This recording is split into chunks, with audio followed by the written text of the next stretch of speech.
Hello and welcome to Catholic Answers Live. I'm Cy Kellett, your host. 2 hours with Dr. Carlo Broussard today, and you are welcome to call. As a matter of fact, I say call now if you want to get your question in 888-318-7884. We're going to do the whys of Catholic belief today, and this is always a popular one, and so I do recommend go ahead and pick up that phone and call. Like, why do well, you could say you Catholics if you're not a Catholic, or why do we Catholics, if you're a Catholic, believe this? You know, there's no shortage of Catholic beliefs. We've got whole books listing them, catechisms and that kind of thing. So if there's something where you go, why does the Catholic Church believe in the Trinity? Or why does the Catholic Church believe in confessing to a priest? Or whatever it is, you are welcome to call 888-318-7884. Dr. Carlo Broussard is the author of the brand new book, The Saints Pray for You. That is the truth, and it is awful good news. Welcome, Dr. Broussard. Hey, Cy. Thanks for having me, man. I heard you're traveling this week and related Indeed. to your doctorate. That's right. You and your wife, Jacqueline, are going to Ireland. Yeah, we're going to head to Ireland for my graduation ceremony. So I will be formally receiving my doctorate in philosophy. So we'll have a mass and the ceremony, get to walk and all that fun stuff, wear the garb, and the fancy hat, and take some pictures and celebrate this great achievement of God's grace and getting the doctorate. That's wonderful. That is wonderful. We had Dr. Stacy on yesterday, Dr. Stacy Trasenkos, and she told us she was inspired by you, and so she's studying under the same advisor, Dr. Gavin Kerr. That's right. Yeah, I remember very vividly over a year ago, summer of 2022, actually 2 years ago now, when she called and asked me about the program. And I was able to put her in touch with Dr. Kerr. And so now she's in it, man. She's in the throes, banging heads with Dr. Kerr and working it out. So I'm sure she's having a blast. Dr. Carlo Broussard is our guest. If there's something that you would like, maybe you would like to know the answer yourself. Maybe it's something that you have never, or you don't have a satisfactory answer to, why the Catholic Church believes something that it believes. I don't know where you would find a list of our beliefs. They might start with, like, we believe in God, the Father Almighty, the maker of heaven and earth, and in Jesus Christ is only. Well, you get the idea. We've got a lot of beliefs, and we list them. We make them very public. That's the idea, not to have secret, private beliefs, but to have public beliefs that people can engage with. And maybe there's something you'd like to ask why. Why does the Catholic Church teach that, believe that, hold that? 888-318-7884, and you don't have to be Catholic to call. I'm going to just tell you one secret about this hour that may especially encourage you to call. We're going to have fewer callers this hour, I think. And the reason I think we're going to have fewer callers is maybe it's related to the election. Is it related to the election? So because of election coverage on the EWTN radio, Catholic radio network, we're just online on our apps, and we're on overseas in many places on other people's apps and websites and all that. So it's our network is the only network that we don't have our 360 or 70 radio stations and internet radio. We do have internet radio, but not satellite radio. So I'm telling you this little secret just to let you know. Oh, I never call because the phones are always full. They're probably not going to be full today. 888-318-7884. I'm going to get to the phones, though, because we might as well just let people ask their questions. That's right with you, Carlo? Yep. All right. Let's give it a shot. Let's start with David in Wisconsin, watching on David in Wisconsin. This is how we think of Wisconsin here in California. It's one of the swing states. Welcome from the swing state, David. Hi. Thank you for, having me. But anyways, I'll just get right into it. Okay. Your church claims to teach salvation by faith, correct? That is correct, yes. So I want you to look at, or I can read, Catechism of the Catholic Church, paragraphs 1459, 1477, and 2068. Would you like me to read those? Well, I don't know if we have time for all three of those paragraphs because they are a bit lengthy. But would you be able to maybe just summarize what's sort of the problem in those paragraphs that leads you to the conclusion that that faith does not justify us? Okay, I'll just do 2068. 2068. Okay. Yeah, so I'll be real quick reading it. The Council of Trent teaches that the Ten Commandments are obligatory for Christians and that the justified man is still bound to keep them. The Second Vatican Council confirmed the bishops, successors of the apostles, received from the Lord the missions of teaching all peoples and of preaching the gospel to every creature, so that all men may attain salvation through faith, baptism, and the observance of the commandments. Mm-hmm. Okay. And so what there makes you think that we do not believe that we're justified by faith? Because it says baptism and the observance of the commandments. Faith, okay, it is not the exact same thing. It's not the same thing as baptism or the observance of the commandments. They're different things. Okay, yeah, so I would recognize that baptism and the observance of the commandments are different things, but notice in that very same paragraph of 2068, it says all men may attain salvation through faith. So we do affirm that salvation comes through faith, justifying faith. As St. Paul says in Romans 3:28, we're justified by faith and not by the works of the law. With regard to baptism and the observance of the commandments, David, it's important to note that we believe that baptism has been ordained by God simply as the instrument through which we receive this virtue of faith. It's a reality, it's a quality of the soul that God infuses within us to move us to be a principle in virtue of which we can believe in God and everything that he has revealed. And when that faith is animated with God's love poured forth in our hearts, according to Romans 5:5, we're moved to trust in all of God's promises. That gift that establishes us to be in peace with God, Romans 5:1, and thereby no longer subject to condemnation, Romans 8:1, is received through the instrumentality, so we profess and believe and argue, through the waters of baptism. Of course, that's a separate question. We would have to have a discussion as to whether baptism actually gives us this gift in virtue of which we are justified, namely the theological virtues of faith, hope, and charity. But the point here that I'm making is that we do profess and believe it is the faith that justifies us, along with hope and charity, that's given to us through the instrument of the ritual waters of baptism. We call that a sacrament.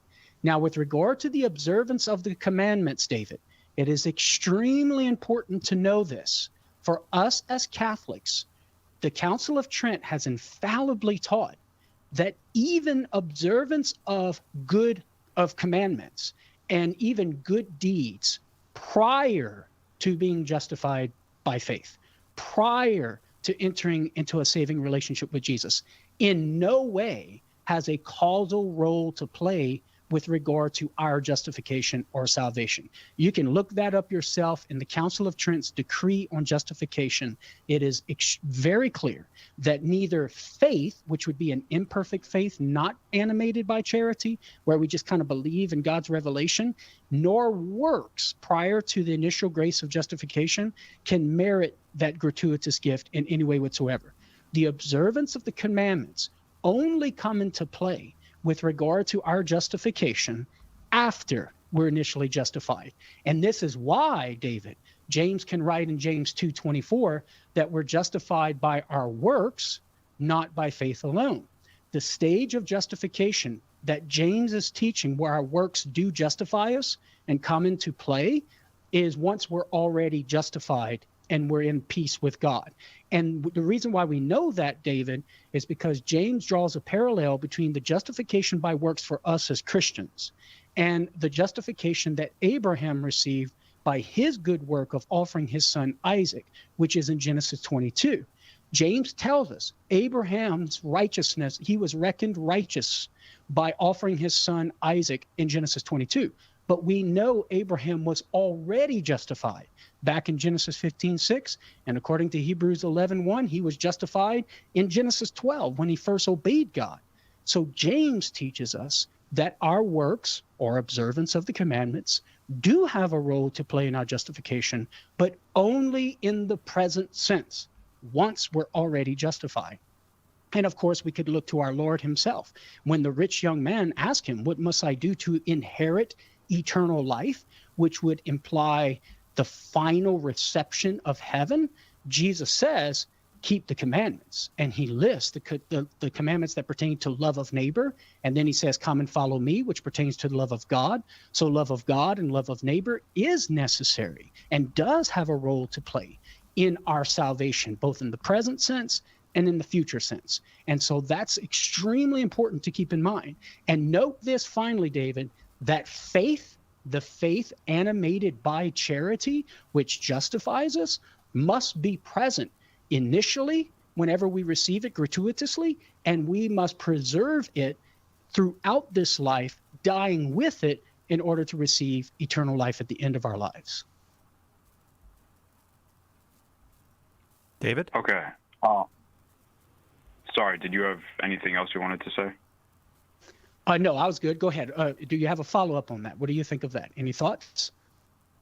I understand like what you're saying, I think. But it seems to me in the paragraph that it's saying that we become saved, so attain salvation through faith, plus water baptism, plus good works, or the observance of the commandments. It's Gotcha. adding to that faith, which is what saves. Okay. All right. So I have a couple of thoughts on that, David. So I think I am assuming that you would agree with me that whenever we read a particular text within a religious tradition, it's important that we understand that text in light of sort of everything else that that religious tradition believes and teaches. Would you agree with me there? Yeah, okay. Okay. All right. So the reason why I ask you that question is because whenever you read in that paragraph that all men may attain salvation through faith, baptism, and observance of the commandments, that is a general statement that this paragraph is making without nuancing the specific stages or phases of salvation, because it's not giving an apologetical theological treatise here. It's just making, so in our tradition, when we as a Catholic say that or read that, we understand from what we know elsewhere in the church's teaching that the salvation attained through faith, that would and through baptism, which would be simply the instrument for giving us the gift of faith in virtue of which we are justified, that would refer to the initial stage of justification, okay, or salvation. But whenever this paragraph speaks of observance of the commandments, David, we know from our theological environment of other church teaching that what the catechism is getting at there is that the observance of the commandments only come into play and have a role to play in our salvation after we're already saved. Because, as I stated before, the Council of Trent has infallibly taught that before the initial grace of salvation, no observance of commandments, no works are going to have a causal role to play in bringing about that initial grace. So for us as Catholics, the way we understand that, whether you agree with it or not, but at least you can understand how we understand it, the observance of the commandments only applies to once we're in the saving relationship with Jesus. When I get saved and I get into a relationship with Jesus, I need to be manifesting love in order to preserve and increase in that relationship. I need to be loving God. I need to be loving neighbor. And that's going to contribute to me being in a right relationship with God, just like I need to manifest loving actions in my relationship with my wife in order to remain and continue and increase in my relationship with my wife. So too with God. And so that's the couple of thoughts I have in response to that. David, I have to take the break. If you would like a book that Carlo wrote, Meeting the Protestant Challenge, I'd be happy to send it to you. Just hang on the line and give us an address, and we'll send you a free copy. Very much enjoyed the conversation. I hope you did, and I hope you'll call again. Got to take this break. Right back with more The Whys of Catholic Belief on Catholic Answers Live. Catholic Answers Live. Do you have a question but prefer to ask it privately? Catholic Questions can help.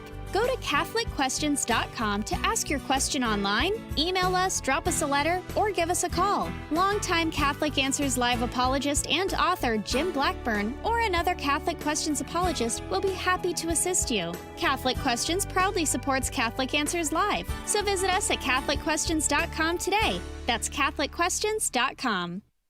Underwriting for Catholic Answers Live is provided by Magnificat. Published monthly, Magnificat features texts of daily Mass, prayers, articles, meditations, art commentaries, and more, in step with the liturgical rhythm of the Church, on the web at magnificat.com.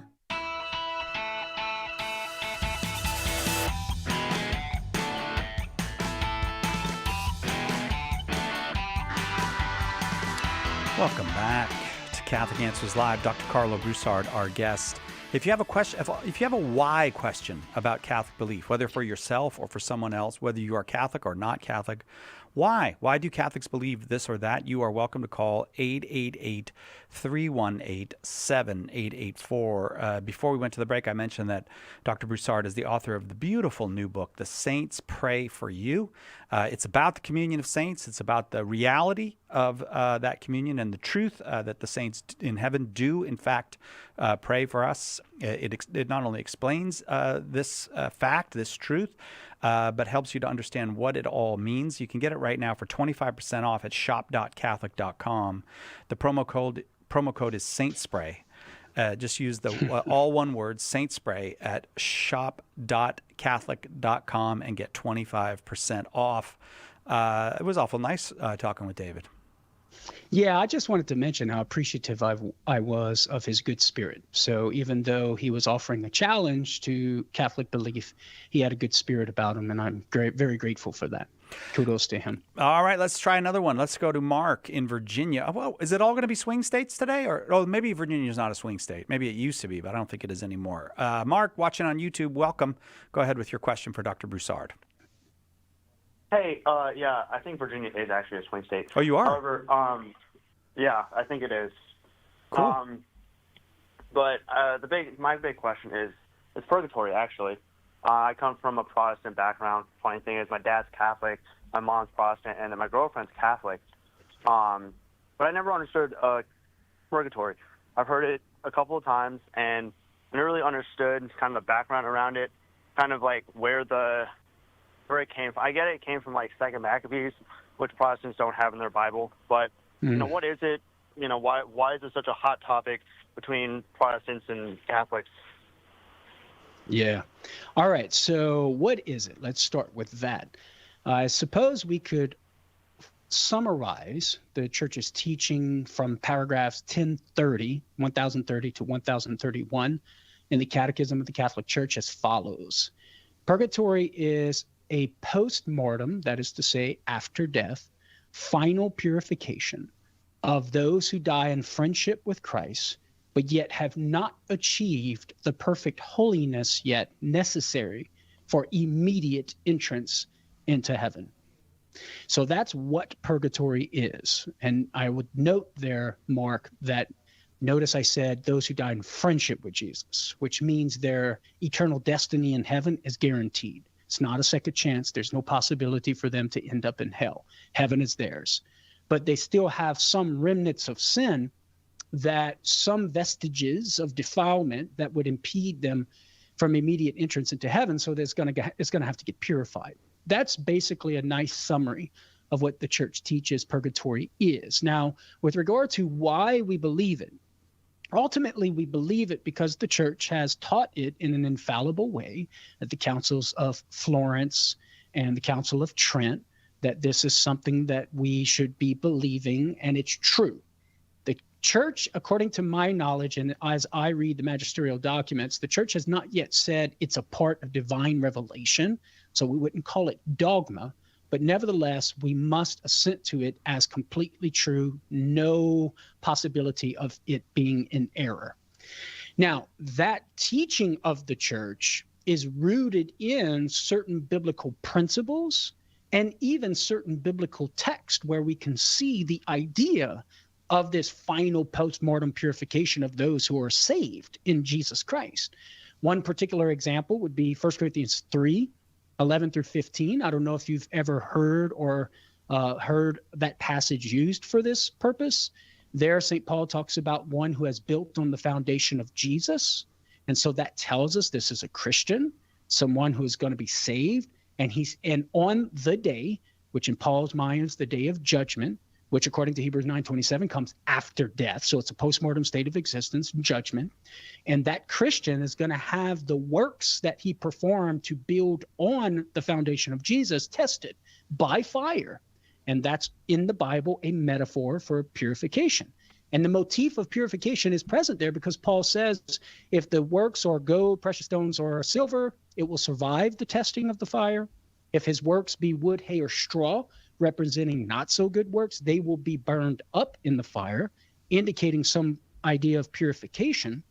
And Paul says the individual will suffer loss on account of those not so good works, but yet he will be, quote, saved, but only as through fire, close quote. So here we have a postmortem state of existence where a Christian is being purified, and this cannot be hell because we know it's a Christian who is saved, but yet it can't be heaven either because the individual has not so good works represented by wood, hay, and straw. We would call that venial sin as Catholics. And then secondly, he's suffering, which can't exist in heaven. So a state of existence in the afterlife where a Christian is purified, not heaven, not hell, we call that purgatory. There are other scriptural texts, Mark, that we could appeal to. I actually deal with this in my book, Purgatory is for Real, and maybe we can send you a copy if you hang on when we end the call here. The call screener will get your address if you're interested. We can send you a copy of my book where I go through examples in Jesus's teaching. I have a whole chapter on this one particular verse here, 1 Corinthians 3:11 through 15, and addressing a variety of different Protestant counter arguments to our exegesis there. And then I look at early Christian testimony concerning purgatory. And I even talk about 2 Maccabees 12, Mark, and I mention in there how even though a Protestant doesn't acknowledge that to be inspired by God, it does give us a window into the Jewish theological milieu shortly before the time of Christ, and by way of extension at the time of Christ, which sheds light on certain things that Jesus says. For example, in Mark 12:32, when he talks about the sin against the Holy Spirit not being forgiven in this life nor in the age to come. But as I mentioned, I go into great detail in my book, Purgatory is for Real. What do you think of that, Mark? Any initial thoughts in response? I guess my question is, because we believe, one, in predestination, that if God chose us before we were even born, then the whole choosing. But at the same time, I also the whole big justification, glorification, sanctification. Those are processes throughout lifetime that if you're the follower of Christ, wouldn't your I'd say works, but wouldn't your works of being a follower of Jesus Christ, shouldn't that kind of automatically grant that to you, even if you had a horrible past? Let's say somebody who was a murderer or something like that, like the murder on the cross, right? Yeah.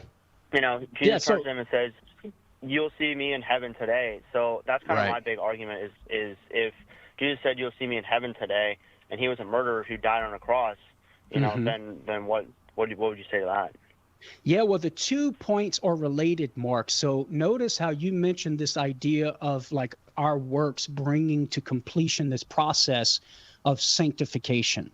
So even if you draw a hard, fast distinction between justification and sanctification, you could still agree with this idea that sanctification is a process and through our works needs to be brought to completion.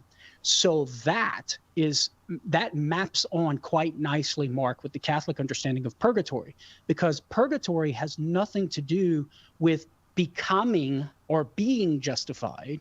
since those in purgatory are already guaranteed, are justified and guaranteed and absolutely certain of their final justification in heaven. So that's done. So what remains is the final completion of their sanctification.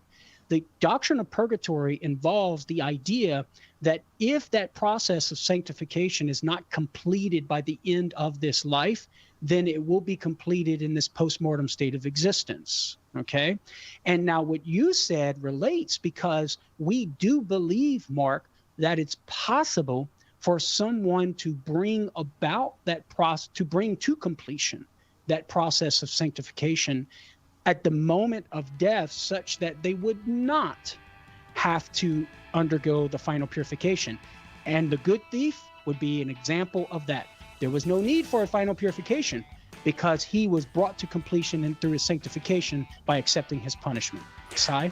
Mark, hang on. We want to send you the book Purgatory is for Real. Good news about the afterlife for those who aren't perfect yet.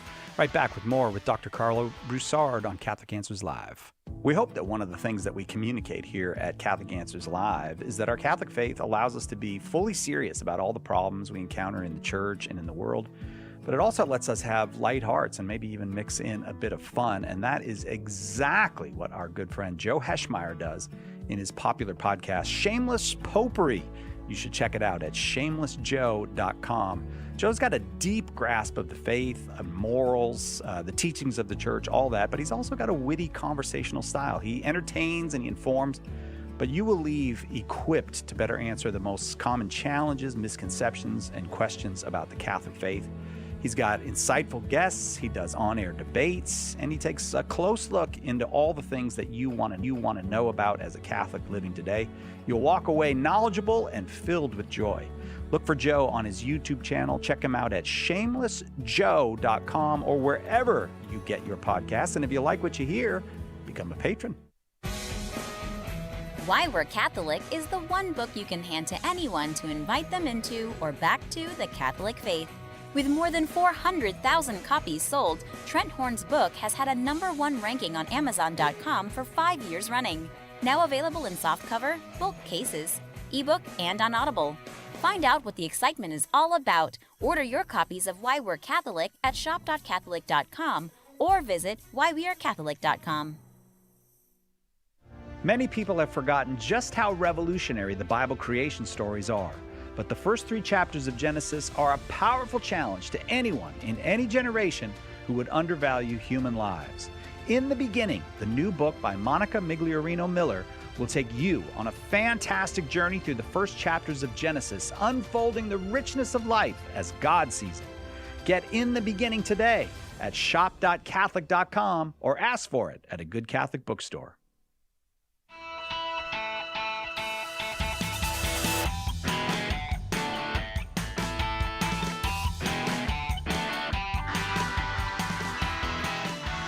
Welcome back to Catholic Answers Live.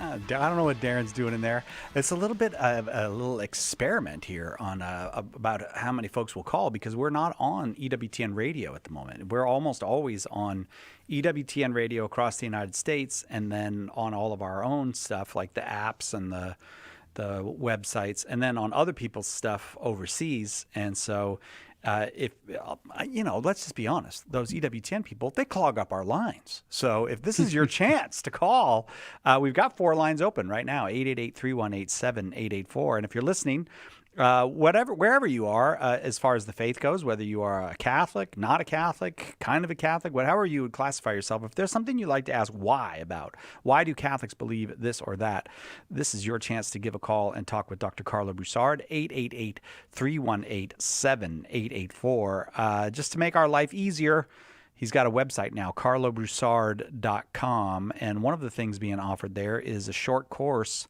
How to Talk About Morality in an Age of Moral Relativism. That's coming up in January, but you can sign up now, right? Yep, early bird pricing. That ends November 20th. And it's going to be a 3-week online live short course, 2 hours for each week, where we have a presentation, live interaction, along with detailed downloadable notes and access to the recorded video after the live session. So we'll be looking at ways in which we can refute moral relativism, both on the popular side and the more philosophical side. So we'll be diving deep into looking at some philosophical refutations of moral relativism that's normally not presented or thought about on the popular level. In lesson 2, we'll be looking at surviving the moral shame culture, exposing moral relativism within the moral shame culture, and how we can navigate those waters and engage intellectually with clear thinking, sort of the shame charges that we're labeled with: judgmentalism, bigotry, hatefulness, intolerance, etc. And then in lesson 3, the third week, we'll be looking at the natural moral law. What is it, and why should we follow it? Why is it important? And so that's the sort of content that we'll be looking at in this short course. Folks can register on my website at carlobroussard.com under the short course tab, and you can register there and make your payments online, safe and secure.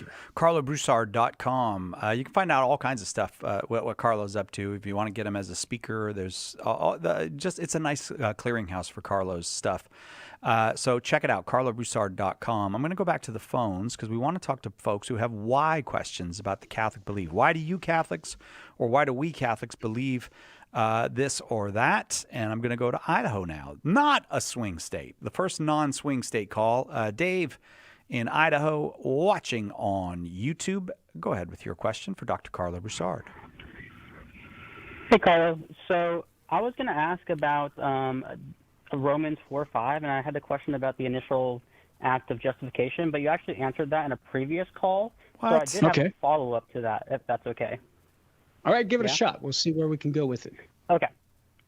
So you said that the initial act of justification is by faith alone, but then you need to do good works to maintain that justification. Well, I didn't say faith alone, because I don't want to exclude faith from the virtue of charity and hope that's infused with the soul and sanctifying grace. So just wanted to make that clarification. Okay. Sorry to cut you off. Okay. No problem. My follow-up question is, in Ephesians 4:30, Paul says we're sealed unto the day of redemption with the Holy Spirit. So how are you able to lose that then?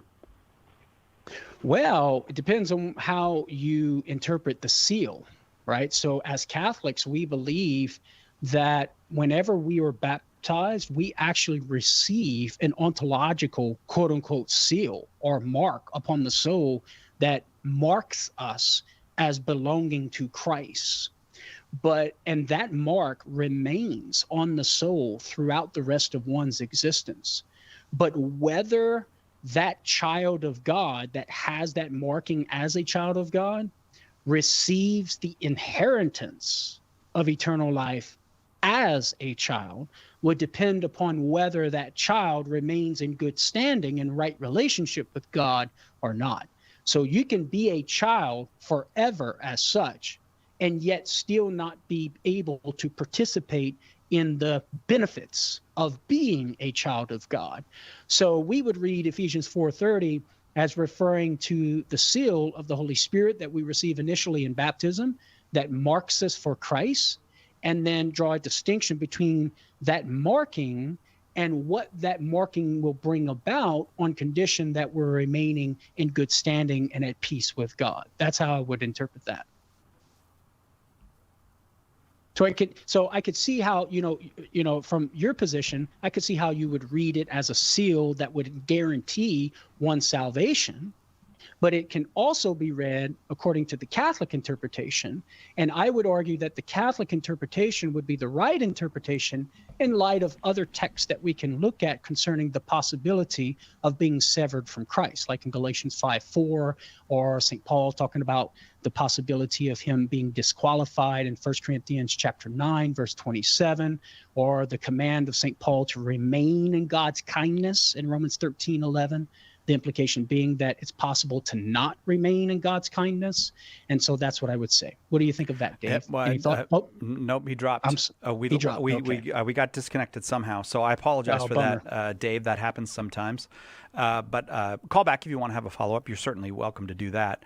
We're talking with Dr. Carlo Broussard on the whys of Catholic belief. Why do Catholics believe what we believe? If you have a why question about Catholic beliefs, you are welcome to call 888-318-7884. Next hour, we'll continue with the conversation, but we will be back on the EWTN radio network. So this is the time to call because it's the lower call volume right now. Michael is in Buffalo, New York, watching on YouTube. Michael, we're glad you're here. Go ahead with your question for Dr. Broussard. Hello. Thank you very much, Dr. Broussard. I appreciate you taking my call. I'm a catechist here in Buffalo, and we often get Protestants that are converting, and oftentimes they'll meet their families or friends, and they'll have questions, and they'll be resistant to their family member or loved one's conversion. And I get asked, why don't you ever hear of Catholic street preachers? And I thought about that. And I thought, the early church fathers had to do some kind of short form evangelization. And how would you go about, when you meet a Protestant, doing some kind of, can I say, like guerrilla street preaching? Like if you were to go to a college campus, what would you say to Protestants about the truth of the Catholic Church? Wow, that last statement there kind of threw me for a curve there, brother, because that's a sort of a broad question of what would you say to a Protestant about the truth of the Catholic Church. I don't know, I'd have to think about it, but initially my first question is, would I engage them or not? And that's always going to depend upon the situation. So let's just say I do engage them and want to have a conversation with them. And so I suppose the way to do that, you would walk up to them and say, first of all, compliment them on their courage and their bravery to be witnessing to Jesus Christ in such a public way. Hopefully they're doing it in a tactful way and not in an annoying way, because that is often the case when you have street preachers. It's done in an annoying way that basically just turns people off. But there are some people who are out there. I remember going to the beaches in California, and there's folks out there, with their signs and stuff, and, that manifest and testify to their belief in Jesus. And they're just simply extending an invitation for people to come and have a conversation with them. So assuming that's the case, and we go and we enter in a conversation, I would first start off in what we agree with, belief in Jesus, testifying to Jesus, and confirm them in that good.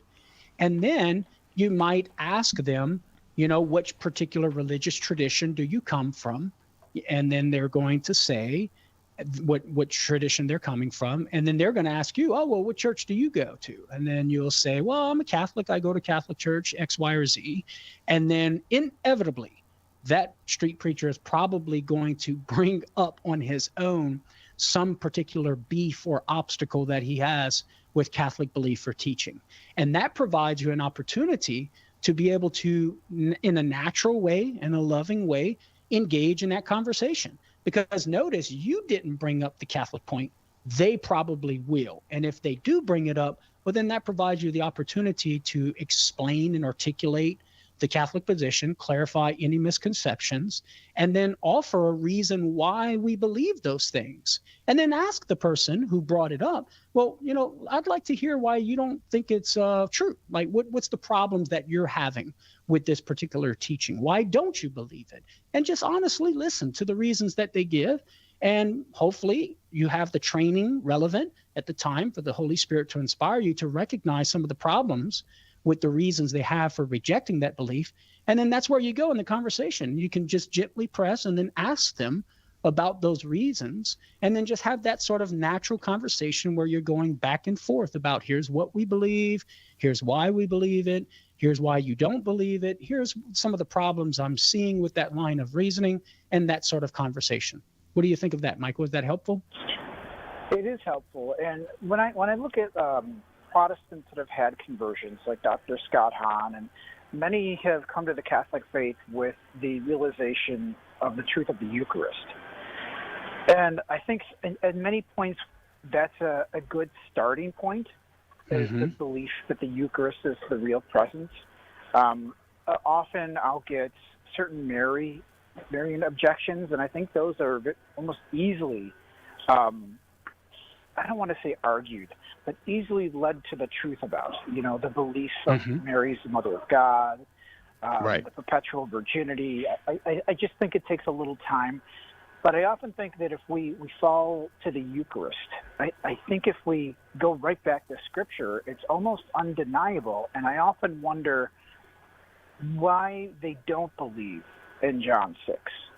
I got a whole chapter on that in my book, buddy.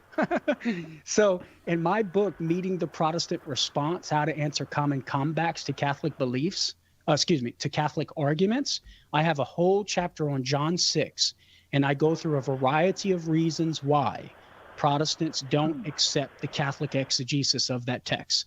And then I show ultimately why their exegesis is flawed and fails, but at least I provide an answer to that very question, Michael. Why don't they believe it like we believe it?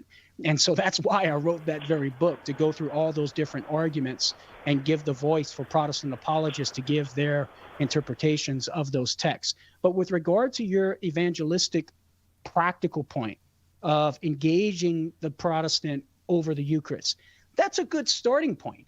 And listen, I'm going to be 100% utilizing the different tactics in the toolkit. If sometimes it's true that for that Protestant, when they come to see the light of the real presence of Christ in the Eucharist, that's a starting point to get them into the fold of the Catholic faith. Although at the same time, just because they believe Christ is present in the Eucharist, that doesn't necessarily entail being Catholic, because Orthodox have the Eucharist as well, right? But for some, in a practical way, it does lead to conversion to Catholicism.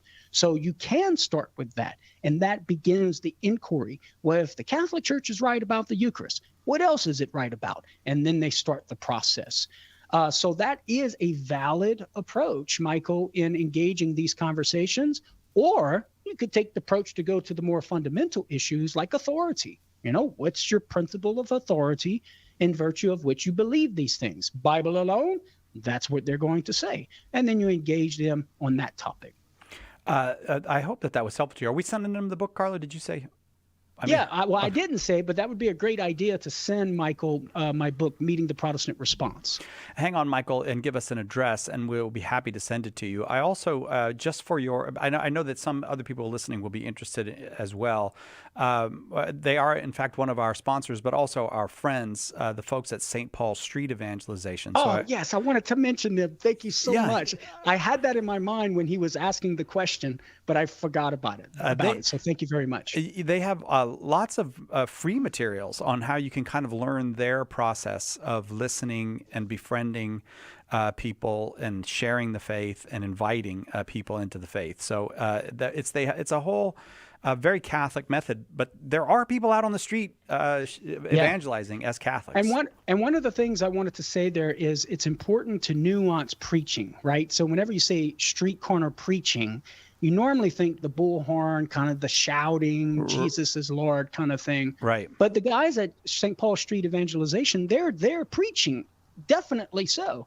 But it's a different way or a different mode of preaching, where they're engaging people in normal, natural, loving conversations and inviting people into the conversation.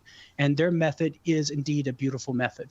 So you can check that out at St. Paul Street Evangelization. But hang on, we want to send you the book. We'll be right back with more Dr. Carla Broussard on the whys of Catholic belief. If you have a why question about anything that Catholics believe, you are welcome to call 888-318-7884. There's only one Catholic Answers Live. Underwriting for Catholic Answers Live is provided by Real Estate for Life. Real Estate for Life connects home buyers and sellers to real estate agents while supporting pro-life organizations. On the web at realestateforlife.org.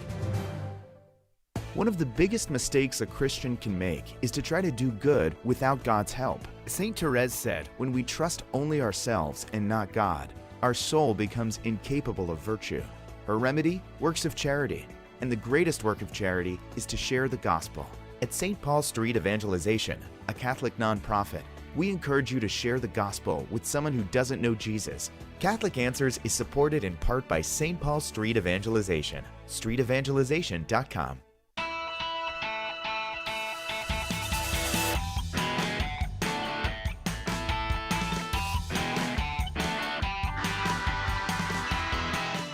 Welcome back to Catholic Answers Live. Dr. Carlo Broussard is our guest, and we're having fun here in the studio. I think part of the reason we're having fun is Edgar's back. Edgar been traveling with the wife, and he's back in the studio. Everything feels better when Edgar's in here. He can't even hear me, can he? Because he's talking on the phone, right? All right, well, maybe he'll listen later.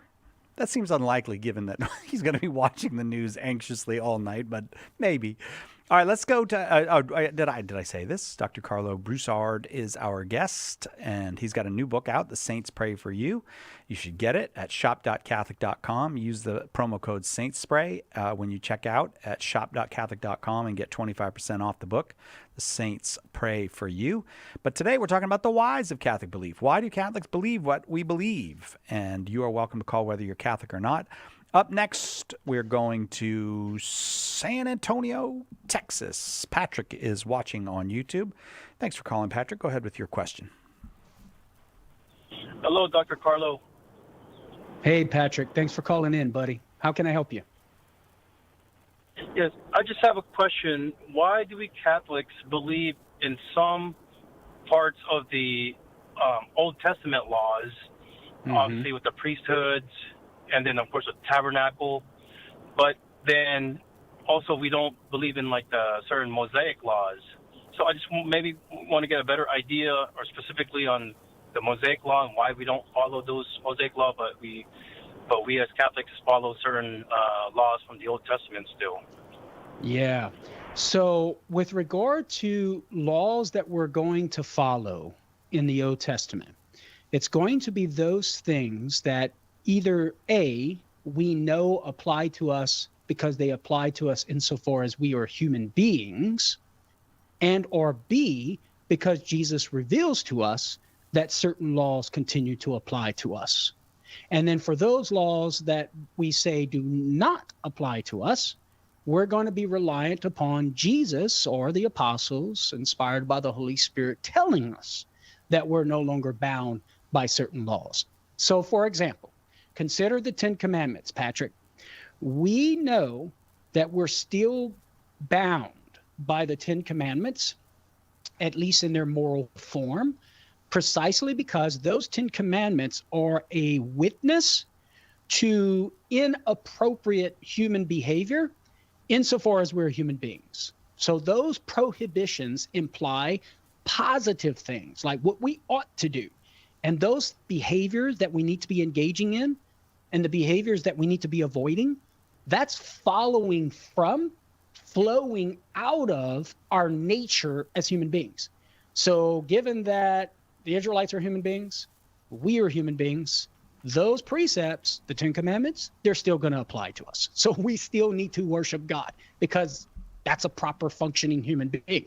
We still need to not steal people's property, because to do so would be to undermine our nature as a human being. We need to respect people's property. We need to honor father and mother, because that's part and parcel of being human. Now, we also know that we need to be following the Ten Commandments, and that still is obligatory for us as Christians, because Jesus reveals that. In Matthew chapter 19, he tells the rich young man, keep the commandments, listing the commandments that pertain to love of neighbor, says follow him. Because he's God, the commandments that pertain to God are going to apply to us as well. We need to be worshiping Jesus Christ. We need to be loving Jesus Christ. And so that's one way in which we can know which laws still apply to us. As to the laws that do not, we look to the New Testament, Patrick, for evidence that some things will not apply to us, such as the ceremonial precepts of the Mosaic Law. So, for example, in Mark 7:19, Jesus talks about how what goes into the man does not defile him, but what comes out of the man from his heart. And you know what Mark tells us? Inspired by the Holy Spirit, he gives us commentary and interprets that teaching to mean Jesus declared all foods clean, which tells us, according to Jesus, we as Christians are no longer bound by kosher laws, all of the laws that govern the partaking of food. And if we're no longer bound by those sorts of precepts, then we would no longer be bound by precepts governing the partaking of drink, or governing the festivals and Sabbath laws and all of the different sacrificial ritual laws that the Israelites had to abide by. And we have confirmation of this, Patrick, in Colossians 2:16, where St. Paul says, "Let no one pass judgment on you in questions of food and drink, or with regard to a festival or a new moon or Sabbaths." And so that's an indication to us that those kinds of laws, the laws that were particular to or specific to the Jewish people, right? It's those kinds of laws that we're no longer bound by. And here's the reason why. And this gets to your point about the priesthood, Patrick. In the book of Hebrews, the author of Hebrews tells us that whenever there is a new priesthood, there is a new law. I think it's Hebrews chapter 7, if my memory serves me correctly. So whenever there's a passing away of the old priesthood and the advent of new, that would be the priesthood of Christ, so is there a passing of the law and the establishment of a new law. So with the new priesthood of Jesus comes new ceremonial laws like baptism, like the Eucharist, like sacrament of confession, the sacrament of confirmation, and those sorts of things, which have abrogated or taken the place of the ceremonial laws of the Old Testament. The author of Hebrews also tells us, Patrick, in Hebrews 10, verses 1 and following, that the sacrifices of old were shadows of the sacrifice of Jesus. So given that we have the sacrifice of Jesus, those shadows are no longer needed, right? The Old Testament sacrifices are no longer needed. So we're no longer bound by those precepts to offer sacrifice and temple laws and ritual laws, etc. So that's the method that we would use in order to determine that we're no longer bound by those certain precepts of the Mosaic Law, whereas other laws, such as laws pertaining to morality in general that concerns us as human beings, they still are binding. What do you think of that, buddy? Well, that's a lot of great information, and yes, the eternal laws, the Ten Commandments. Yes, that's the obvious one. But I like how you mentioned about the foreshadowing in Hebrews. So I'm gonna rewatch this episode and listen to it again, and also check the Bible. So yes, you did shed some light. You shed some light. Oh, beautiful, awesome, man. Patrick. That's great. Are we sending Patrick a book, or can we send Patrick a book? You got any books that we should send to Patrick? Sure. You can send him Meeting the Protestant Challenge. All right, Patrick, if you'd like it, all you have to do is hang on the line. Here, I'll put you on hold so they can pick up and give it to you. Just give him your address. Edgar will pick up the line. You give an address, and we'll send Meeting the Protestant Challenge out to you. And thank you for your call and for your question. Before we go to the break, we're going to do the. Oh, go ahead, Carlo. You wanted to say something? I was just going to say that Hebrews chapter 7, it's verse 12 in particular, where it talks about the change in the priesthood. There's a change in the law. Very good. Patrick, thank you. I'm not going to be able to get to more callers because we're going to go to the break in a quick second, but we're going to continue next hour. So we have lines open. You are welcome to call 888-318-7884, and we'll get you on as soon as we get back, 888-318-7884. I want to mention again that Carlo has a brand new book. It's popular for a reason. I think people are really liking this. The Saints Pray for You. First of all, wouldn't you like that if that's the truth? Well, it turns out it is the truth. And he shows you scripturally and by the traditions of the church how that truth is made manifest to us, and also what it means that the saints pray for you. Right? As a matter of fact, right now, they're probably praying for you. I'm guessing. Amen. Oh, they might be watching CNN to see the results of the election. I don't know, but they're probably praying for you. If you'd like to find out more about what Carlo's up to, go to carloroussard.com. But I wanted to ask you about the Sunday Catholic Word, because you're progressing. You're almost done year 2. That means you're almost 2/3 of the way through. How's Sunday Catholic Word going? It's going great. I actually just recorded today the episode for the Solemnity of Jesus, King of the Universe, to complete year B and beginning year C in the Gospel of Luke. And so we're coming up on the end of the second year and having one more year to complete the Sunday Catholic Word, looking at the upcoming Sunday Mass readings and highlighting those details that are relevant for apologetical discussions. So if you've done Bible in the Year, you've been studying, you've been following the various things online, this is a great resource for you for each Sunday to be prepared for the Sunday readings that you'll be hearing at Mass, both in the spiritual, preparing yourself by reflecting on the readings, but also to hear from a Catholic apologist apologists. How does this strike a Catholic apologist? What's the apologetics value? What are the things that an apologist can use in there? What are the apologetic challenges posed by whatever the text is for the week? You can get it every Thursday, Sunday Catholic Word. You can get Sunday Catholic Word wherever you get your podcasts, or go to MrSundayPodcast.com. MrSundayPodcast.com. That is right. Right back with more Dr. Carlo Broussard and lots more calls after this.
Hello and welcome to the second hour of Catholic Answers Live. I am Cy Kelly, your host. Thanks so much for being here with us.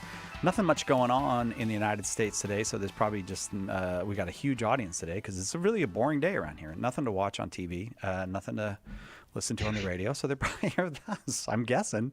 Anyways, even if there is plenty of other stuff, can it meet getting to call Dr. Carlo Broussard and ask him why Catholics believe stuff? Because that's what we're doing this hour. Dr. Carlo Broussard, of course, apologist here at Catholic Answers, author of many fine books, including the brand new The Saints Pray for You, a book that I just love saying the title because it encourages me. But Carlo gets into the Catholic teaching on the saints, on the communion of saints, on the fact that the saints pray for you. And he's done a lot of other things, lots of other books. But today we're letting folks just call up and ask him, why? Why do you Catholics believe this? Why do you Catholics believe that? Why do we Catholics believe this or that? So you can be Catholic or not Catholic and call and ask why we believe the things that we believe. Sometimes those are the far more interesting questions than what we believe, or even trying to maybe find the roots of the controversies between Catholics and Protestants. I like all those things, but why? Just explain to me, why do you have these particular moral teachings or these theological teachings that you have as Catholics? It's always, to my mind, makes for fun conversations. So if you're not Catholic and you're like, I don't know, do they want me to call? The answer is yes. We love talking about this stuff. We love talking about Jesus. We love talking about the church. We're happy to talk with you. 888-318-7884. Apparently, I'm really happy to talk because I'm just talking and talking. Dr. Carlo Broussard, thanks for being here with me. I don't know what's wrong with me. Just pipe down. Maybe That's all right, buddy. Yeah, no, you talk away, Cy. You're in the driver's seat, man.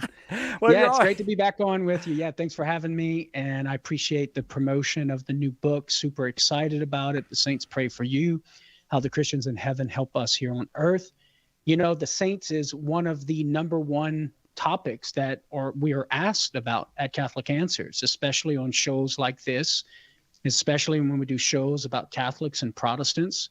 It ranks up there with the purgatory question, right? Purgatory and the intercession of the saints kind of go hand in hand in people's minds as to what they're asking us about. And we did not have a book on the intercession of the saints in our Catholic Answers Press catalog. Well, so that's a huge hole. And so we do now. That's right. And then on a practical level and from a spiritual perspective, my hope with the book is to try to help people realize that, the household of God, the family of God, goes beyond the boundaries of this life. That you have folks, guys, we have brothers and sisters that make up the family of God that we can have relationships with and interact with that goes beyond the boundaries of this life. And so that's ultimately my hope. I go through all of the apologetics for the sake of, in the spirit of John the Baptist, preparing a way, removing obstacles, filling the valleys, lowering the mountains, trying to remove those obstacles that impede folks from entering into friendship with the saints in heaven. And I do that so that they can come to experience the good of that friendship with the blessed in heaven that our blessed Lord wills for them to have. Because we are all, as I argue in my book, members of the mystical body of Christ. They are perfected members. We're working on it. But given their perfection as members of the mystical body of Christ, they can help us in our journey and walk with the Lord so that we can preserve our friendship with Christ, increase in our friendship with Christ, and finally receive the reward of that friendship, namely heaven. You can get it over at shop.catholic.com. The Saints Pray for You. I'm going to ask you a question about the saints. We have powers in this world, right? After I die, let's say I make it to heaven and there I am in heaven. Do I have more powers than I have here on earth? Do you see what I'm saying? Well, yeah, the answer would be yes. And those new powers are going to be limited to some degree relative to the powers we will have in our glorified bodies at the final resurrection. Right. But nevertheless, the blessed in heaven do have more powers than we do here on earth. And here's one example. Their intellects although on their own, in virtue of their own natural powers, are not able to receive multiple prayers, billions of prayers at the same time, and be able to respond to them through their intercessory prayer. But given the beatific vision and the created light of glory, which is what St. Thomas Aquinas would say, it's a grace given to the intellect to enhance the intellect to be able to receive what they normally couldn't receive on their own, all of that information, and be able to respond to it. It would not require omniscience, because that's still finite knowledge. Yeah. It doesn't exhaust the divine essence. So you don't need to be God to have that knowledge, but you do need a help from God to have that kind of knowledge, because in virtue of our own natural powers, we're just not capable of that. So in that regard, the blessed in heaven indeed do have more powers. And of course, they can affect the material world with God's permission and his divine providence. They can bring about some wondrous deeds in the material world to help us out. And I'm sure many people listening have personal anecdotal evidence of that, Many do. Things happening in their lives through the intercessory prayer of the saints. We have confirmed miracles and many of in the canonization of saints. And I talk about 4 of those in my book. And so indeed, they got some serious souped up powers in the beatific vision. I highly recommend it to you. Get the book, The Saints Pray for You, at shop.catholic.com. I'm going to get to the phones because now, there are a couple lines open. So if you want to get involved, you're welcome to call 888-318-7884. But I don't want to keep those who have called waiting any longer. Alyssa is in Arizona, listening on the Catholic Answers Live app. Arizona, what we call that? That's a swing state. Glad you're here, Alyssa. Go ahead with your question for Dr. Broussard. Hi. I am a Protestant, raised Baptist. I'm going to a non-denominational church right now, but my best friend is Catholic, and I've been doing I felt really pushed into, I guess not pushed, but really led to do a lot of research and learning about Catholicism lately, and I just can't get enough. I'm soaking up everything that I can, but I feel like there's so much, and a lot of stuff is very different than what I was taught growing up, and so I'm kind of finding that a little bit interesting. But I guess my question is maybe not really a why. I guess I have a why of a lot of things, but what would be the next best step for me as I'm learning a lot? Yeah, fantastic. Well, Alyssa, you've taken one step, and that is calling us here at Catholic Answers Live.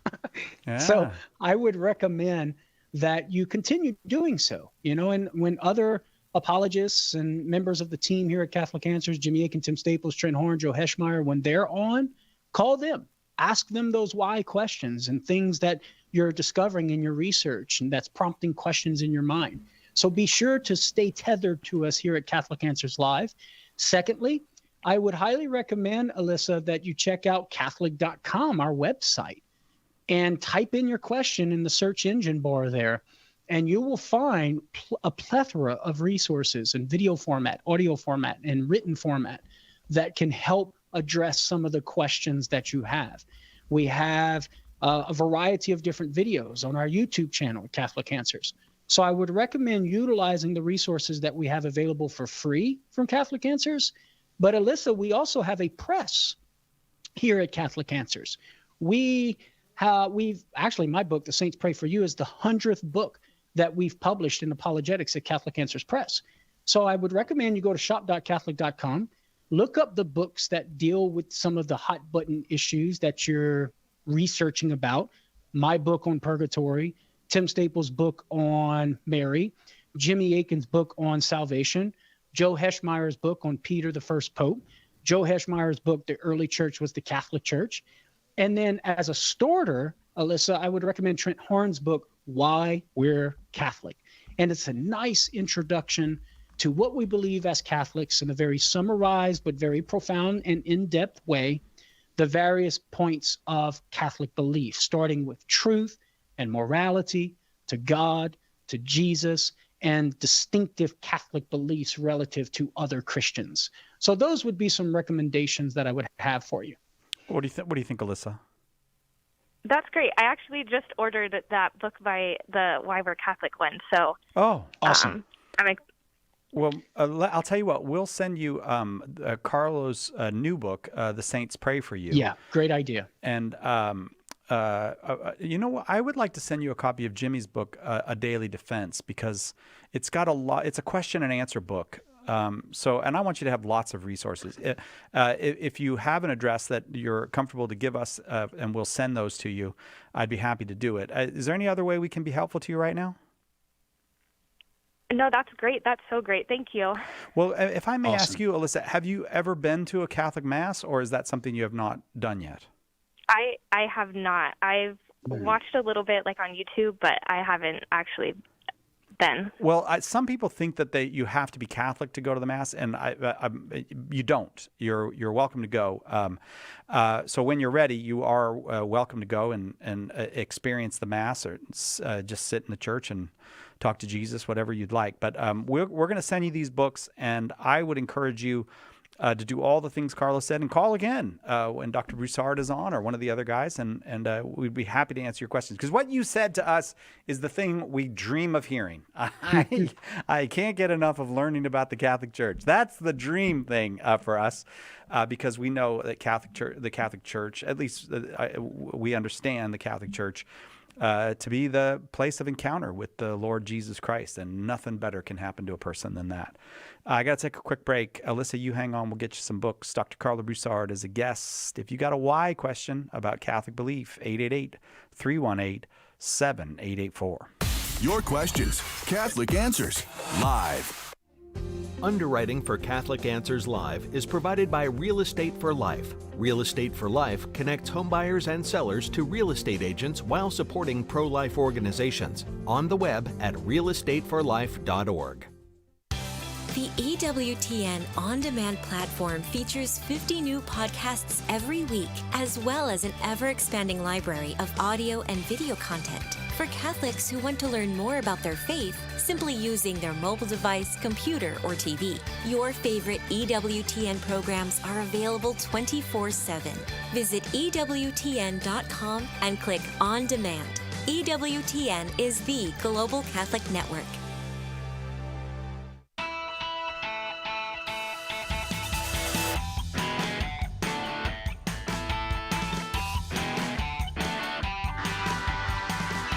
Welcome back to Catholic Answers Live. I am Cy Kellett, your host. Dr. Carlo Broussard is our guest. And lots of folks on the line. One line open, 888-318-7884. If you want to ask a why question about the Catholic faith, you're welcome to ask it. We'll go to Gabe. Gabe in Texas. Gabe, thank you for the call. I'm glad you're here. Have we talked you into believing in God yet? No, you have not. We have not! But I have your book. All right, well. I have your book. We're going to keep trying, Gabe. Go ahead with your question for Dr. Broussard. So, I don't know if you remember, we spoke before when I asked you about empirical evidence for... Yeah, I do vaguely remember you, Gabe. Thanks for calling back, buddy. I appreciate that. Okay, so I wanted to continue the conversation to come back and ask you, what reliable method do you have without using empirical, objectively verifiable, or repeatable testable evidence to detect the supernatural, since you said it was a categorical error to ask for empirical evidence for your religious convictions, or your God? I don't know if it was your God or your religious convictions. Well, yeah, I don't know if we wouldn't totally exclude empirical evidence, Gabe, in our inquiry as to whether there is a supernatural power, some power beyond nature, that's an explanation, a causative explanation for that effect. We have to start with our data. I mean, we even utilize empirical evidence, say motion or change within the universe and our experience of change, to begin the inquiry or the reasoning process to arrive at a causative, ultimate causal explanation for why there is motion and actualization of potency rather than not. So we're not going to be entirely against the empirical evidence. It's going to be involved at least in one premise of the argument. So with regard to detecting the supernatural, right? Depends on what you mean by supernatural. If you just simply mean over and above nature, or at least over and above our physical nature, like some spiritual entity that would not be divine, well, if I start levitating, right? Or if things in this room start getting thrown around and there's nobody in here physically picking me up or throwing these things around, that would be good, strong empirical evidence that I could use to then infer, based upon philosophical principles that you can't get something from nothing, that there's some other entity beyond the physical world, some spiritual entity that's causing these effects or bringing about these effects. Whatever it is, it's a levitator calls, right? A cause of levitation. It's the mover of the physical things. But that wouldn't necessarily be divine, right? If we're asking how we would know or detect divine power, well, I would postulate miracles would be an evidence. If you got a dead cadaver and all of a sudden that dead cadaver now has life and that person starts walking around and talking, well, then that would require divine power. That would require some power beyond created nature, because you have being given where there's non-being, and based upon certain philosophical principles, we would argue that would require infinite power. So that would be ways in which we could utilize empirical evidence to then employ philosophical reasoning to arrive at maybe perhaps the best explanation for the empirical evidence.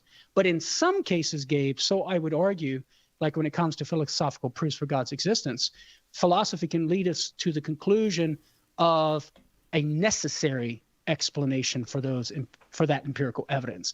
So here's one example where empirical evidence would be employed. So just take the famous Kalam cosmological argument, where premise one, it says, whatever begins to exist has a cause. That's a philosophical principle. And then premise two, the universe began to exist, and then therefore the universe has a cause.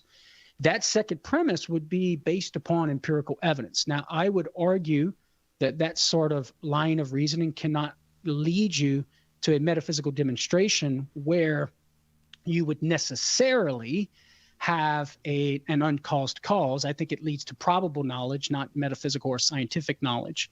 Unlike, for example, Aquinas's first or second wave for motion and efficient causality, which I'm convinced of does lead you logically of necessity to a cause that would be uncaused in order to account for the very existence of things and the existence of motion rather than not. So I don't know if I'm getting at what you're asking for here, but at least that's how I'm hearing the question and where the empirical evidence would fit within that inquiry. Okay. Well, you mentioned about the dead cadaver coming to life, and you said it requires divine power. I would disagree that it would require divine power, because you would need to explain you need to be able to explain all the natural causes of how that body came to life first before you can even start with the supernatural. Okay. Yeah, so I see your point there. And there is a degree of probabilistic knowledge here with regard to the cadaver coming back to life. And that is based upon empirical data. So based upon our empirical data, inanimate matter never becomes animate of its own power. Now, that's a strong indication for us, Gabe, that inanimate matter does not have any potential for life to be actualized such that it could come to life. All right. And so we make that conclusion based on that.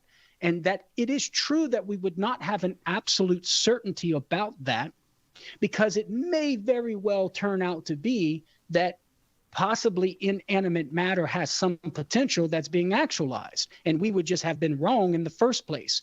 But here's the key, Gabe, for us as theists: that very movement of an actualization of a potency, from the potency of the inanimate matter to the actualization of now the matter being animated, it's that feature of the physical cosmos itself that, so we would argue philosophically, leads to and necessitates a being that has the power to actualize without being actualized by another. We would call that the unmoved mover, the unchanged changer, or the uncaused cause, or God. So even if, Gabe, you're right, which I would concede for argument's sake, that inanimate matter happens to have some natural potency or potential within it to be actualized, to become animated, that motion or change would still require, ultimately speaking, the unmoved mover or the uncaused cause that's pure actuality, namely God, or so we would argue. That would just simply be one starting point for our data to lead us in that inquiry, which is basically just the first way of Aquinas' argument from motion. And Gabe, I will leave it there because other folks are on the line. We do enjoy it when you call. Thank you very much for the conversation. I hope you'll update. If we ever do talk you into believing in God, I hope you'll update us on that. That would be an important update to get. But in the meantime, keep calling. We love talking with you. The number here is 888-318-7884. I mean, if I had to put that as a why question, it was a kind of a why do you believe in God? If you've got a why. And that's a great question. That's what we're talking about with the whys of Catholic belief. Why do we believe that Jesus is God? Why do we believe in the Blessed Trinity? Why do we believe that Mary is the mother of God? Why do we believe in purgatory? These are all the kinds of questions you are welcome to ask, whether you're Catholic or not, whether you're Christian or not, whether you're a believer of any kind or not. If you've got a why question about the Catholic faith, you're welcome to call 888-318-7884. Going to Tallahassee, Florida now. Carl, listening on WCVC Radio. We're so glad you're here, Carl. Go ahead with your question. Yeah, good evening. I love your show. Thank you. I'm a Protestant. I became a Christian in 1973 when I was 11 years old. And I'm engaged to a Catholic woman, so I'm investigating the faith. All right. Going to what's called an RCIA class. Mm-hmm. Yeah. My question is, why is it so darn complicated to join the Catholic Church? I mean, when I became a Christian at that early age, I just went according to the sermon that Peter gave the day of Pentecost, repent and be baptized. So now I got to attend a 9-month class to figure out. I'm warming up to it. I'm learning a lot of things, but I'm just wondering, why is this so darn complicated? Yeah, well, I mean, because we're complicated beings, man, and we're dealing with infinite mystery here. And we're dealing with complications within the way our mind and our hearts work. And so the church wants to ensure, Carl, that someone who's inquiring into Catholicism makes darn sure that they know what they're jumping into and getting into by embracing the full communion with the Catholic Church. Because with that communion comes certain responsibilities. And so the church wants to ensure that the individual knows what the church teaches with great clarity, that they're convicted in what the church teaches. And often, Carl, that's manifest by the individual enduring the long process of working his or her way into full communion. The test of time. We often say that. Time manifests the fidelity that one has for Jesus, or in this case, for the truth of the faith.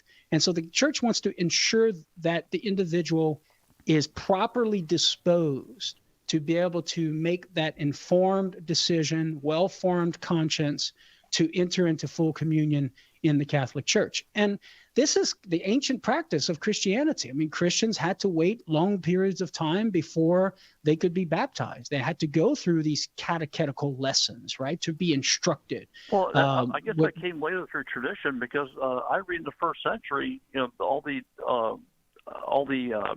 conversions were very easy. It was like, repent and be baptized. So you repent, whole household baptized, or. Yeah, and Carl, St. you're Peter, absolutely St. Peter's right. sermon on the day of Pentecost. Yeah. So I'm just wondering how did it go from there to a 9-month class and learning Catholicism and all these rites you have to go through. Yeah. That's just one You are correct. You are correct, Carl, in saying that this is not. It's not a big T tradition, right? It's not even a sacred tradition. It's a small T tradition that has developed over time as Christians began to reflect upon these things. Now, note, Carl, that this process is not an absolute necessity. If there is an individual who is already at a point where they're properly formed and disposed to enter into full communion without the investigation process and without the long-term learning process, well, then the pastor can make accommodations for that sort of individual. I'm thinking of a couple of individuals right now who have been studying for several years, and the Catholic churches have received them without having to go to RCIA because they were already ready to enter in. That may very well be you, and you might want to talk to the pastor about it. Carl, hang on. I want to send you a couple of books if you want them. We got to take a quick break. Right back with more on the whys of Catholic belief with Dr. Carlo Broussard. What was the church like in its infancy? In a word, Catholic.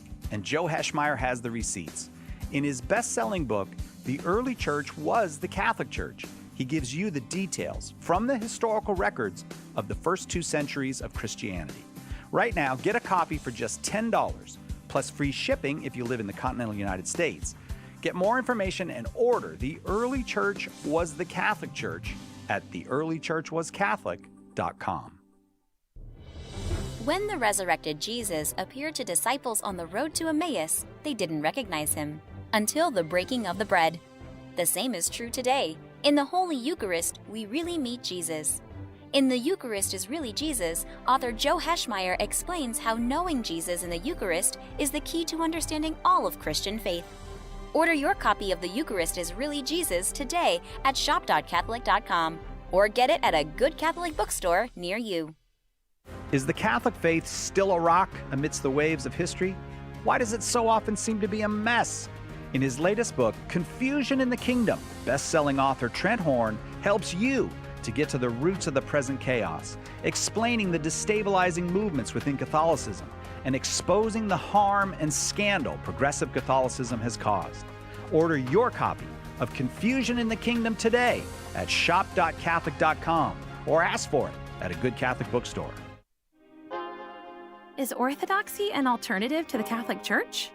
In a time of uncertainty for many Catholics, orthodoxy can look like greener pastures. Answering Orthodoxy, the new book from Catholic Answers Press, explains why Catholics who are thinking of leaving need to think twice. There are important reasons to remain in the Catholic Church and convincing answers to Orthodox claims. Order your copy of Answering Orthodoxy today at shop.catholic.com or ask for it at a good Catholic bookstore near you.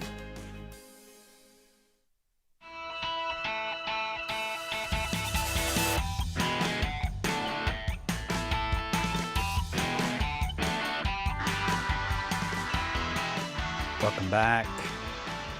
Catholic Answers Live. Dr. Carlo Broussard, our guest. You're welcome to call with your why questions, 888-318-7884. Why do we Catholics believe what we believe? If you've got one of those, why do we believe what we believe about? And you fill in the blank. You are welcome to call 888-318-7884. Just to run down some of the stats on Dr. Carlo Broussard. Again, The Saints Pray for You is his newest book, and it's on sale over at shop.catholic.com. You get 25% off when you use the promo code SaintSpray. It's all one word, SaintSpray, when you check out at shop.catholic.com today. Go get that book. Also, Carlo is wonderful about coming and speaking in places, and he lights it on fire when he comes. You can find out all about that at catholicspeakers.com or just go to his website, carlobroussard.com, where you can also find out about his new course that he's got on morality, a short course open to the public in the month of January. You can find out about that there. You can find out about his weekly podcast that comes out each Thursday, Sunday Catholic Word. He's not busy enough, so more things to come. That's a lot of stuff right there. Or just call him, 888-318-7884. Mark's in St. Charles, Missouri, watching on YouTube. Awful glad you're here. Mark, go ahead with your question for Dr. Broussard. Thanks. Why did the Catholic Church basically get rid of communion rails? That's it. Yeah, Mark, it's a great question, my friend. The answer to the question is that the Catholic Church actually, to my knowledge, there's no official magisterial document that stipulates the removal of altar rails. So to say the Catholic Church, quote unquote, got rid of the altar rails doesn't seem to match up with any sort of magisterial documentation. But it is something that has developed over time with the liturgical reform, where churches started getting rid of them. As to why they started getting rid of them, Mark, I don't know, man. To be honest, I wish they would come back. I wish communion rails would be brought back. I think it's a beautiful thing. EWTN has a great article on this entitled Removal of Altar Rails, where it goes through some suggested lines of reasoning or rationales as to maybe perhaps why some churches got rid of the altar rails, one of which being where you have bishops asking participants to begin receiving Holy Communion in a standing posture. And with that standing posture, there's no longer a need for the communion rail. And so there it goes. We can go back and forth, agree, disagree with that sort of prudential judgment, whether it makes sense and whether it would be better to have the communion rails. But as far as a definitive reasons why churches started getting rid of them, I think it's safe to say that some got rid of them out of hatred for them and hatred for tradition and sort of the traditional approach, and for the sake of, quote unquote, being progressive. That was definitely the case. But at the same time, I think it is safe to say that there are many who got rid of the communion rail out of good intention, thinking that it was going to somehow achieve some goals or ends that they thought were good. So they weren't being malicious about it. They were just trying to do what they thought was in the best interest for the faithful. And again, we could debate whether that's good or not. But ultimately, Mark, I'm going to have to say I don't know. And I will express my desire that bishops would begin to bring the communion rails back within parishes. I do know it's happening in a variety of different places throughout the country and dioceses, where bishops are giving pastors permission to bring the communion rail back. And it's a beautiful thing. And I would hope that it would continue and that bishops would allow for us to begin receiving Holy Communion on the knees. That's just my personal preference. That seems to me, in my judgment, to be a nice, visible representation of the reality and the reverence, and the reality and the reverence that's due to the reality. What do you think, Mark? That's a great answer. Thanks, Carl. All right, Mark. Sorry I couldn't have more information for you there, bud. If you don't mind, Mark, do you ask that as a Catholic or someone who's looking at the Catholic Church from the outside? I'm Roman Catholic. Oh, I see. I grew up with the communion rail, and that's me why too. I just was wondering why they got rid of it. Yeah. Well, there you are. I'll tell you what. We'll hang on. We'll talk to Edgar. We'll tell him one of the Catholic Answers books that you'd like, and I'd be happy to send it to you because we're very grateful for your call.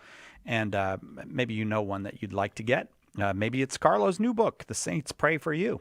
All right, let's go to Peoria, Illinois. Josh is in Peoria, Illinois. We're glad you're here, Josh. Go ahead with your question.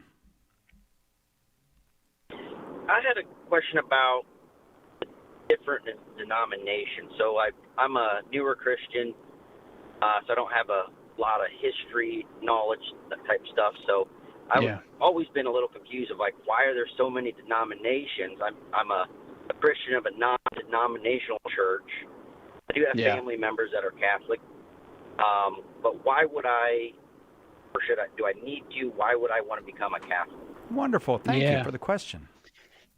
Yeah, great question, Josh. And the answer, the short answer would be because the Catholic Church, so we would argue, is the original church established by Jesus Christ. And that requires a whole conversation there and a lot of legwork to provide the evidence to justify that claim, both from Scripture and from history. But that's ultimately the answer to the question.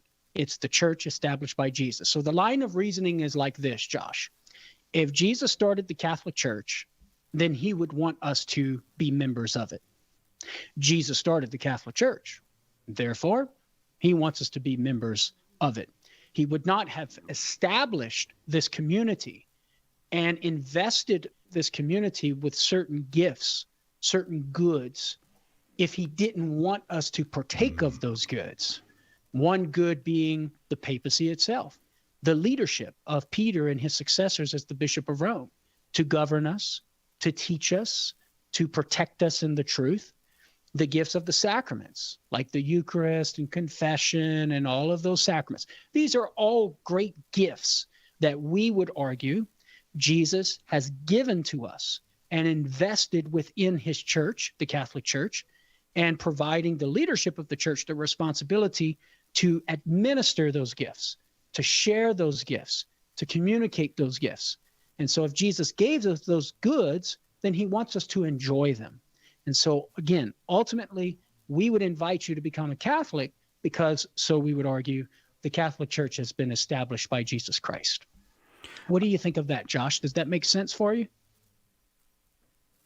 Yeah, yes. I mean, like I said, I'm newer, so I need to learn a lot more about the history and stuff like that. So, because you said a lot of things I'm not aware of. So, I'm interested in learning more. So I just, thank you for the answer. Well, we actually have a history book about the first 200 years of Christianity. It's called The Early Church Was the Catholic Church. And, of course, it tells the Catholic view of what that early history means. But it's a very fine book, and I'd be happy to send it to you if you'd like it. Did you have any follow-up that you wanted to give for Carlo? No, that would be great. Okay. Appreciate that. All right, you just hang on then, and Edgar will get an address. I'm making Edgar take down a lot of addresses today, but we'd be delighted to send you out. The early church was the Catholic Church, and I hope we'll get to speak again, Josh. We're getting to talk with a lot of really, I mean, it's been nice. There's been a lot of non-Catholic people call today, and it's been lovely conversations. They're on the journey, man. They're on the journey. They're honestly inquiring. I would encourage Josh to continue the inquiry, continue studying, and that's perfectly fine because in Josh's mind right now, his intellect doesn't have the evidence to lead him to the conclusion that the Catholic Church was established by Jesus. So he's going to have to investigate that claim and look at the evidence, and hopefully by God's providence and the Holy Spirit, he'll be given the light in his mind to come to see that truth and join us in the fold. I'll tell you what, I'm going to go to another call, but before I do, I just want to say, because I rarely say this, but you've heard us give a lot of books away, like that one we just gave to Josh. That's our donors and supporters that do that. And I really want to say thanks because, I mean, we get, I get to have the pleasure of giving those books away, but it's you that who make it possible. So thanks very much for that, for making it possible. I was wondering how that was happening. Yeah, it's not coming out of my paycheck, Carlo. I couldn't afford all these books we give away. My wife would be like, that was a good word, man. The donors deserve props. They deserve recognition for their generosity. Yeah. Lisa's in Nova Scotia, Canada. You're lucky, Lisa. You get to be up there in Nova Scotia in November, watching on YouTube. Welcome. It's election day here in the United States. You might not know that, Lisa. You probably haven't heard about that. Oh, I know that. I'm big on politics. Okay. Well, we're glad you called. Go ahead with your question for Dr. Broussard. Okay. Hi, Dr. Broussard. My question is about purgatory and so many levels of purgatory. I'm cradle Catholic. I'm a devout Catholic, but I still struggle with this level 1 to level 7, and that's my first question, your thoughts on that. And then I pray so much for my loved ones that I feel are in purgatory, because one in particular, because she visited me in a dream 3 years ago, and I'm still shaken by that and by that dream. And so I thought she was in hell. My brother says, no, she's in the 7th level of purgatory. And I just think, how do they get out of there? Do our prayers really have an effect on God's decision? And when they get out, what does that leaving purgatory, entering heaven look like for a soul, or feel like for a soul? Wonderful question. Yeah, very good questions, Lisa. So with regard to the levels of purgatory, I haven't done much reading in the mystical revelations concerning these different levels. So I tend to shy away from that and just focus on what we would know given the certain principles about purgatory that we find in church teaching and in the Bible, and what we know from theological reflection on this reality. So if you mean by levels of purgatory different degrees of the experience of the intensity of the purification, or the differing durations of the purgatory, of the purification, then I would acknowledge different levels in that sense, because every individual soul will experience, or whichever, assuming we're talking about the souls in purgatory, each soul in purgatory will experience their purification in a different degree with regard to intensity of the purification or the suffering, and different degrees with regard to the duration, whether it's instantaneous, whether it's somewhat of a duration but not until the end of time, or whether it's a duration of purification until the end of time. And so in that sense, we can say there are different levels, because there are different degrees of experience of the purification in proportion to, or dependent on, the amount of debt of temporary punishment due for past forgiven sin remains, the degree to which their will is unhealthy attached, the degree to which the will is attached to a creaturely good in an unhealthy way. That's going to determine the degree of the purification with regard to intensity and or duration.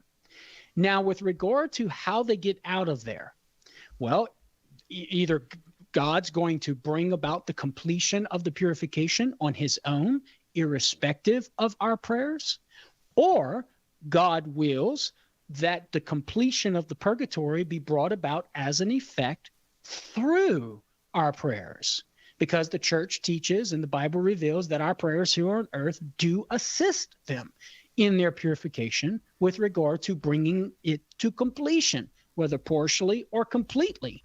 And that doesn't affect God's decision, because God wills this particular plan that through my prayers, the purification will be brought to an end. And God can do that. He wants to use me to bring about this blessing for this individual. Now, leaving purgatory and entering into heaven and what that looks like, Lisa, I have no idea, because I haven't experienced it, nor have I experienced a soul coming to me to talk to me and tell me what it was like. So I'm going to say I don't know with regard to that one. And you mentioned how your relative, I can't remember if it was your sister or someone, appeared to you in a dream and visited you. I would take that as a gift from God. Ponder that in your heart and continue to pray for the repose of the soul of your loved one. Lisa, what do you think of all that? Well, I think our church fathers had so much to say about so many things, and that is an area where it's so vague, but it's such an important one, because I think most souls will probably end up there to be purified and enter heaven. And so why aren't we hearing more about it? I mean, I saw it in Maccabees, the purgatory and the meaning of it, but it's nowhere else. And then if you read the church fathers, there's nothing on there. And so it's kind of I'm kind of iffy about this whole purgatory thing, even though I'm a devout Catholic. Well, I suppose you need my book, Lisa, because I wrote a whole book on it called Purgatory is for Real. Si? Yeah, and it's... Yeah, I know. You knew. Lisa, did you expect... That's why I waited for you to be on. Oh, I gotcha. I'll tell you what, Lisa. You wanted that book, Si. I want you to give an address to Edgar. And there's two ways we can do this. One is we can send you an electronic copy of the book, because you're in Canada, and I don't know. There's some big deal about us mailing. Yeah, electronic is good. Electronic is good. Okay, so what? Fantastic. I'll take care of this, Edgar. If you just get the information about her, because I don't know can they handle an electronic? They could do it. Okay. Well, all right. The wonderful Bernadette then in the customer service department will take care of this, Lisa. If you give us somewhere an electronic, just an email address, I guess is what we need, and we'll get you an electronic copy of Purgatory is for Real. Good news about the afterlife for those who aren't perfect yet. And how nice to get a call from Nova Scotia.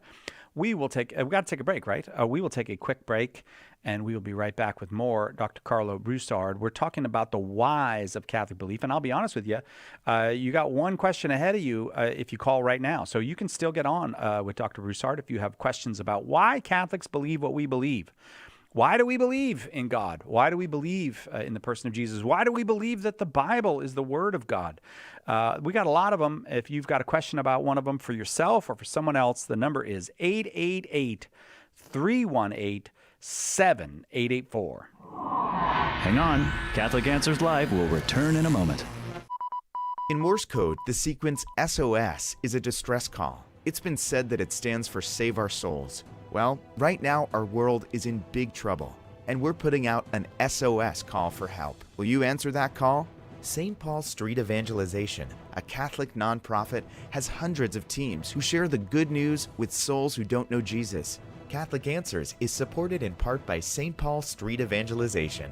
Visit streetevangelization.com to get involved. Ever wonder how we should pray? I'd like to offer just one. Don't make prayer your work, make work your prayer. In other words, one's faithfulness to their daily duties of state and life and vocation, while at home and at their place of employment, can be offered as a pleasing sacrifice to God when done lovingly, faithfully, and well. It all boils down to the virtue of diligence, doesn't it? Do what you're supposed to do, when you're supposed to do it, in the way it's supposed to be done.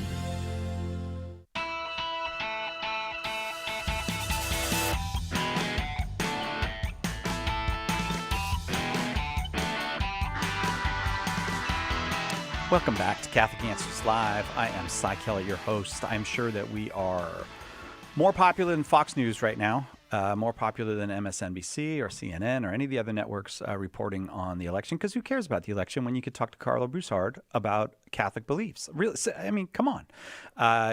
You're welcome to call, by the way. Two questions ahead of you right now if you call, so we're going to get you on. 888-318-7884. Jim in Omaha wasn't able to stay on the line. Carlo, listening, of course, on Spirit Catholic Radio in Omaha, 102.7 FM. He wants to know, what are the three most common misconceptions that keep Protestants away from Catholicism? Yeah, okay. So I suppose some of these misconceptions would pertain to some of the topics that we've spoken about already in the broadcast, the 2 hours of the broadcast today. One of them being purgatory. I've had encounters that I can think of right now where the first thing that was brought up in conversation with the Protestant was that purgatory was a second chance. That's a very common misconception that serves as an obstacle for folks embracing the Catholic understanding of purgatory. But of course, as I've mentioned in a prior call, that purgatory is not a second chance, precisely because purgatory is only a postmortem purification for those who die in friendship with Jesus. That's to say, those who are guaranteed with absolute certainty that heaven is theirs. So that would be one misconception pertaining to purgatory. Now, a related topic would be concerning the saints. Remember, I talked about how the saints and purgatory are kind of ranked number one, neck and neck, with regard to the topics that we're asked about. In the category of the saints, a common misconception there, or an obstacle to belief in the intercession of the saints, would be that we as Catholics, in as much as we affirm that they intercede for us, we're making gods out of them. And I think we talked about this maybe in the first hour of today's broadcast, where some think that, hey, if we say Mary is receiving 8 billion prayers at the same time and responding to that information with that knowledge, then she would have to be God. She would have to be omniscient. And if omniscient, then God.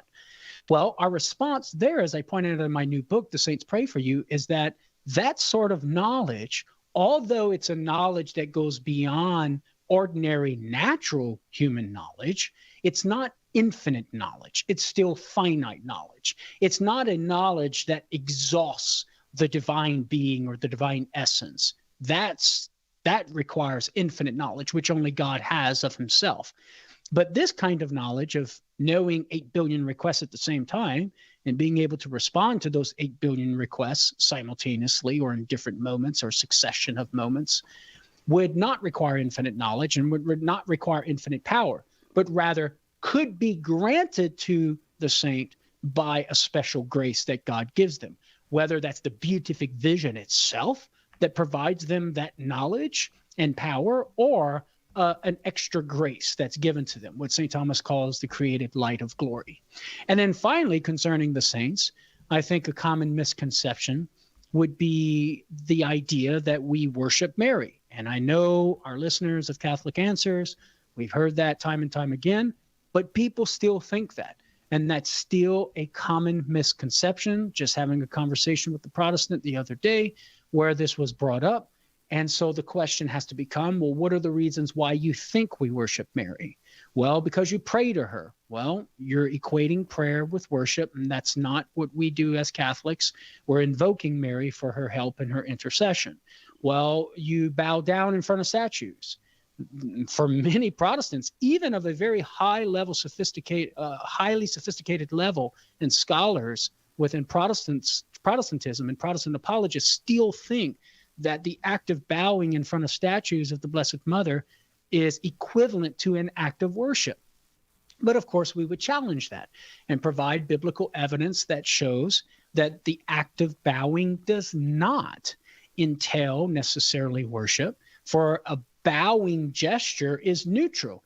It could take on the form of worship if the person bowing is bowing in front of that which they take to be a deity or a false god, then that would be idolatry. Or in the rightful sense, a person bowing before the Eucharist, taking the Eucharist to be Jesus present, who is God. And so that act of bowing, or that act of reverence directed to Jesus, who we believe to be God, would be an act of worship in the appropriate sense.